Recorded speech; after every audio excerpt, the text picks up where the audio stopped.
Bonjour à tous et bienvenue sur Le Coin Comics. Aujourd'hui on se retrouve pour le Zoom sur épisode 8 et oui, vous n'avez pas rêvé en voyant le titre ou en voyant la miniature. Aujourd'hui on va parler d'un comics d'ici et qui a dit que je ne faisais que du Marvel. Aujourd'hui on va parler d'un grand classique, d'un de mes comics préférés tout simplement, la première partie du run de Scott Snyder et de Greg Capullo sur Batman. Je parle bien évidemment de Batman, la cour des hiboux et si, avant de parler du comics, on faisait un petit retour en 2013. J'espère que vous allez bien, moi ça va super bien aujourd'hui, on se retrouve pour l'épisode numéro 1 de Zoom sur, une nouvelle série qui apparaît sur ma chaîne secondaire qui sera une série consacrée aux comics car je me suis lancé dans cet univers il y a peu et j'ai vraiment envie de vous faire partager ce que je lis, les comics que je lis et qui me plaisent énormément. Dans cette série je vous présenterai un comics qui m'a beaucoup plu et que je vous conseillerais tout simplement. Je ne vous spoilerai pas du moins un minimum dans la vidéo afin que vous puissiez l'acheter et le lire et puis me dire ce que vous en pensiez à votre tour. Donc aujourd'hui on va s'intéresser à un arc de Batman qui s'appelle La Cour des Hiboux. Avec Batman La Cour des Hiboux tome 1 et Batman La Nuit des Hiboux qui est le tome 2 et la suite directe de La Cour des Hiboux. On va s'intéresser au tome 1, La Cour des Hiboux. Donc dans La Cour des Hiboux, dans ce tome 1, Bruce Wayne annonce qu'il a envie de rénover et qu'il va rénover plusieurs parties de Gotham City. Jusque là, rien d'anormal, tout se passe bien. Et le lendemain, lors d'un déjeuner avec Lincoln March dans la tour Alan Wayne, il se fait attaquer par un homme déguisé en hibou. Un homme qui essaye de le tuer. Il arrive à survivre à ce combat parce que c'est Batman quand même, il va pas mourir au début du comic, sinon ça ne serait pas intéressant. Et donc le tome 1 va se consacrer, du moins pour la moitié du tome, à l'enquête que va mener Batman sur cet homme déguisé en hibou. Donc voilà, si tu as été intéressé par la vidéo, premièrement laisse un like et je t'invite à aller acheter ces deux comics. Tu peux les trouver partout sur internet, moi je les ai achetés sur Amazon, très bon site. Tu peux les trouver partout, en librairie, des espaces culturels de ta ville, dans des kiosques, vraiment. Tu peux les trouver un maximum d'endroits. Franchement c'est vraiment de la très bonne qualité, vous avez vu quelques scans, c'est les dessins de Greg Capullo, c'est juste magnifique franchement. Donc achète-les, ce ne sera pas de l'argent jeté par les fenêtres. Si jamais vous décidez de vous lancer dans le monde des comics et que Batman vous le kiffez autant que moi, parce que moi c'est mon super héros préféré, et bien commencez par acheter ces deux histoires si vous désirez commencer. Les comics franchement c'est génial, le scénario est écrit par Scott Snyder qui franchement est vraiment super bien écrit, on rentre directement dans l'histoire. Et oui, en 2013 c'était le premier épisode de la série Zoom sur et je parlais déjà de Batman, la cour des hiboux. Pour ceux, je pense que vous êtes nombreux à pas avoir vu cette vidéo, ça doit vous faire peut-être rire, sourire ou ça doit vous faire bizarre, mais c'était il y a déjà un moment et je tenais à vous montrer ce petit passage marrant, mais on va parler sans plus attendre de ce magnifique comics. Au début du comics, Bruce Wayne organise une sorte de gala de charité, une sorte de réunion des puissants entre guillemets de Gotham City afin d'annoncer son projet de reconstruction de Gotham City. Il annonce qu'il a envie de reconstruire grandement, la moitié au moins de la ville en mettant en place plein de choses super pour Gotham City. Tout le monde est trop content bien évidemment et il rencontre un certain Lincoln March. Lincoln March qui c'est un gars qui arrive et qui se présente pour tout simplement devenir maire de Gotham et le projet de Bruce l'intéresse vachement quand même. Donc il lui dit bon mais si on mangeait ensemble demain midi. Bruce accepte et part sans plus attendre au milieu de son gala de charité pour enquêter sur une scène de crime qui vient juste d'avoir lieu dans Gotham City. Batman arrive sur la scène de crime et là il voit un type avec des sortes de lames de rasoir partout dans le corps, totalement démoli le mec. Et il commence à enquêter sur cette scène de crime avec ses amis policiers et il va découvrir un message en flamme qui va apparaître, un message en flamme en toutes lettres qui inscrit Bruce Wayne mourra demain. Et là il commence à flipper un petit peu, c'est un petit peu bizarre. Il est sur la scène de crime d'un type au milieu de Gotham City, en tant que Batman au milieu de flics, et Bruce Wayne mourra demain. Donc c'est assez bizarre parce que bon, pour ceux qui connaissent pas Batman les gars, Bruce Wayne et Batman c'est la même personne, sauf qu'on le sait pas vraiment en fait. Du coup voilà, il commence un petit peu à flipper et à continuer son enquête et on va sans plus attendre passer au petit repas avec Lincoln March qui va faire totalement basculer la situation. Donc Batman il a terminé son enquête avec le type qui a les lames de rasoir dans la bouche et il va se rendre à ce repas avec Lincoln March en haut de la tour Alan Wayne et le repas va pas se passer comme prévu. Il y a un mec qui arrive déguisé en hibou et c'est pas Allman, hein, c'est un mec déguisé en hibou bien badass avec les couteaux sur le bras et tout et il est pas venu pour faire des blagues, il est venu pour tuer Bruce Wayne comme l'indique le message en flamme, coïncidence je ne pense pas, et il le balance du haut de la tour Alan Wayne, il le balance et Bruce Wayne va être obligé de se défendre pour pouvoir survivre et de montrer un petit peu ses talents et c'est à partir de ce moment là que l'enquête va commencer et que l'histoire va commencer à devenir plus qu'intéressante. Batman il va commencer à interroger toute la petite crapule de Gotham City et il va se rappeler d'une vieille comptine bien connue par les habitants de Gotham City qui dit que au-dessus même de Gotham City, tout est manigancé par la Cour des Hiboux. La Cour des Hiboux serait une organisation dans laquelle évolueraient toutes les personnes les plus puissantes de Gotham City. Quand je dis personnes les plus puissantes, j'entends pas les personnes les plus importantes, mais les personnes les plus puissantes financièrement ou les plus puissantes au niveau de la puissance, tout simplement la notoriété, et qui ont la possibilité, le pouvoir de faire changer les choses. Et lorsque la Cour des Hiboux souhaite gérer quelque chose, elle envoie ses ergots. Les ergots, qui c'est? Les ergots, c'est le mec déguisé en hibou, hein, dont on a parlé tout à l'heure, le mec déguisé en hibou qui a attaqué Bruce Wayne. Et les ergots sont envoyés par la Cour des Hiboux pour tout simplement faire que les choses se passent comme ils en ont envie.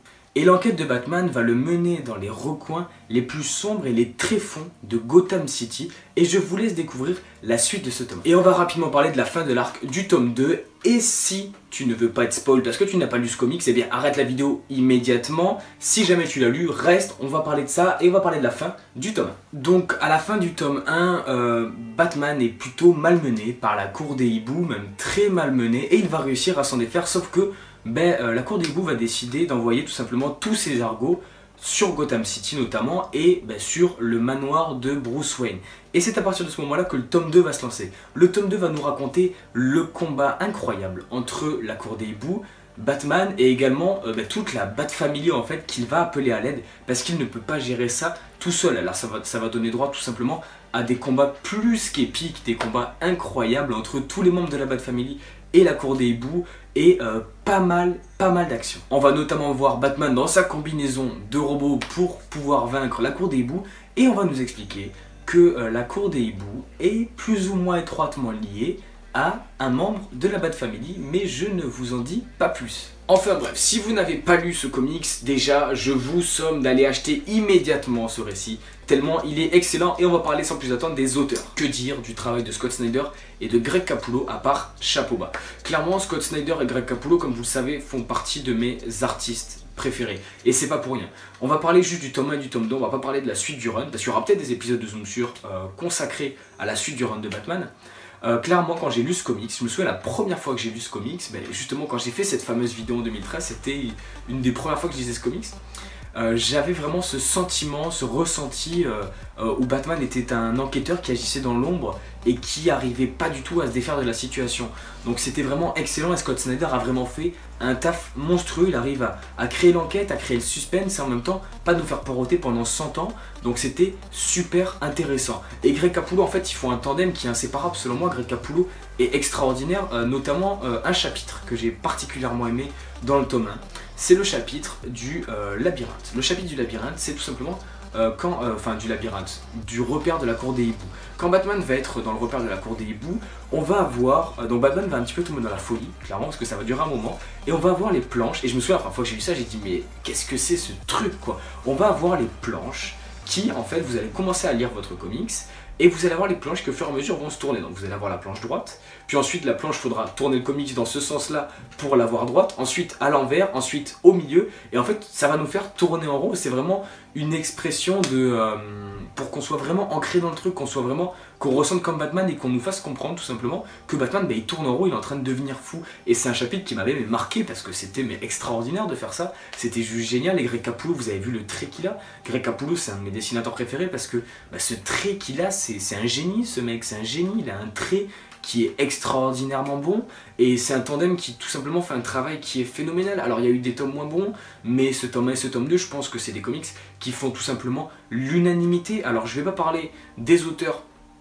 présents sur les petites histoires qu'on a dans le tome 2, on en parlera après, parce que voilà, selon moi, quand on parle de Batman d'ici Renaissance, on parle de Scott Snyder et Greg Capullo, excusez-moi pour les fans des auteurs des petites histoires dans le tome 2. Mais vraiment Scott Snyder et Greg Capullo, mais il n'y a rien à dire. C'était un travail excellent, c'est toujours un travail excellent, et je les remercie pour ces comics autant réussis, aussi parfaits, qu'ont été La Cour des Hiboux, La Nuit des Hiboux, et plus ou moins la totalité du run de Batman.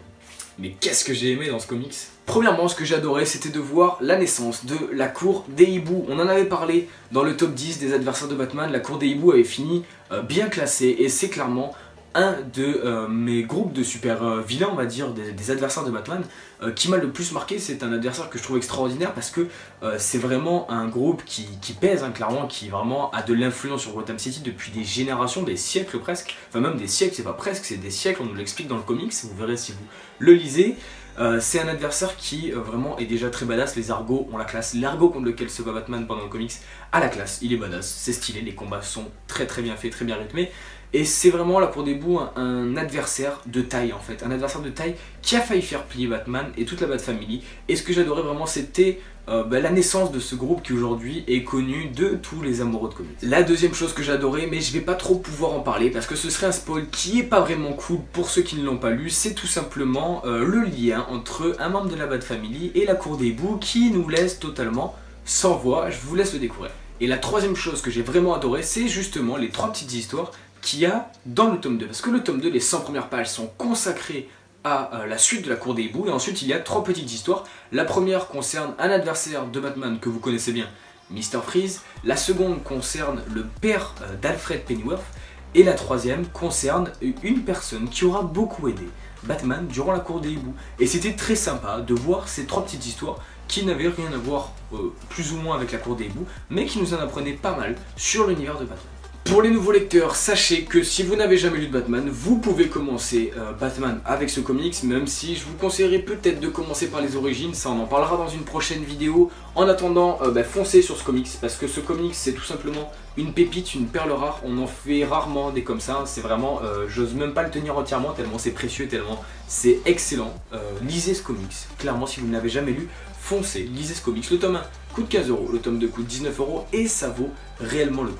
Et j'espère que cette vidéo vous aura plu. Si c'est le cas, n'hésitez surtout pas à laisser un like pour faire avancer la chaîne et à me laisser un commentaire pour me dire ce que vous avez pensé de la vidéo et ce que vous pensez de ce comics. Si jamais vous l'avez lu, vous pouvez vous abonner en cliquant ici, vous pouvez regarder la dernière vidéo en cliquant ici. Twitter, Instagram, les liens sont dans la description, vous connaissez tous la chanson. En attendant, on se retrouve très vite pour de nouvelles vidéos. Ciao tout le monde.